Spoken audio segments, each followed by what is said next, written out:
আসসালামু আলাইকুম। মাস দুয়েক আগে আমি শখ করে কিছু কোয়েল পাখি কিনছিলাম। যখন ওরা প্রথমে ডিম পাড়া শুরু করলো তারপর থেকে আমি ডিমগুলো সব খেয়ে ফেলতাম। বাসায় খেত, আমি খেতাম, মানে আমরা খেয়ে ফেলতাম। তারপরে হঠাৎ করে ভাবলাম, যদি এই ডিম থেকে আরও কিছু কোয়েল পাখি বানানো যায়, তো যেই ভাবনা সেই কাজ। তারপর থেকে আমি ডিম গোছানো শুরু করলাম। যেহেতু আমার পাখি অল্প ছিল, এই জন্য 4 থেকে 5টা করে প্রতিদিন ডিম পাড়তো।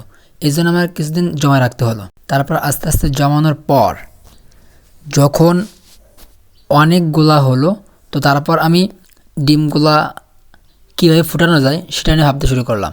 তো ইউটিউব দেখে আমি জানতে পারি ডিম দুইভাবে ফুটানো যায়, এক মুরগির মাধ্যমে আর একটা ইনকিউবেটর দিয়ে।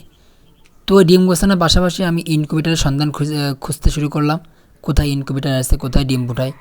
তারপর আমাদের বাসা থেকে 15 মিনিটের পথ, 10-15 মিনিটের পথ, তো ওইখানে একজনদের বাসায় 2টা ইনকিউবেটর আছে, একটা ছোটো একটা বড়। তো ওনাদের সাথে যোগাযোগ করলাম। তারপর ওনারা বললো যে তুমি ডিমগুলো নিয়ে আসো। আর ওনারাও আমাকে বলল যে এর আগে আমরা ইনকিউবেটারে কখনো কোয়েল পাখির ডিম ফুটাইনি, তা তো কোনো সমস্যা নেই, তুমি নিয়ে আসো, কীভাবে ফোটানো যায় ইনশাল্লাহ আমরা চেষ্টা করব।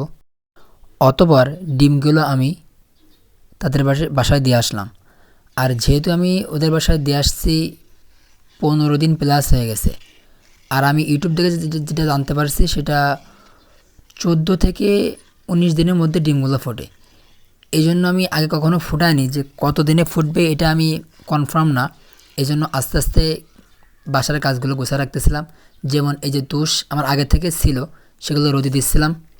প্লাস ওদের যে ঘরটা আছে, বুডিং বলে, বুডিং সেটা করার চেষ্টা করতেছিলাম, যাতে কবে ফোটে কখন ফুটবে এটা আমি জানি না। এই জন্য আগে থেকে একটু প্রস্তুতি গ্রহণ করতেছিলাম, যাতে হুট করে ফোন দিলেই আমার কোনো সমস্যা না হয়, তাড়াহুড়া না করতে হয়। এই জন্য আমি আস্তে আস্তে বাসার কাজগুলো একটু একটু করে কমপ্লিট করার চেষ্টা করতেছিলাম।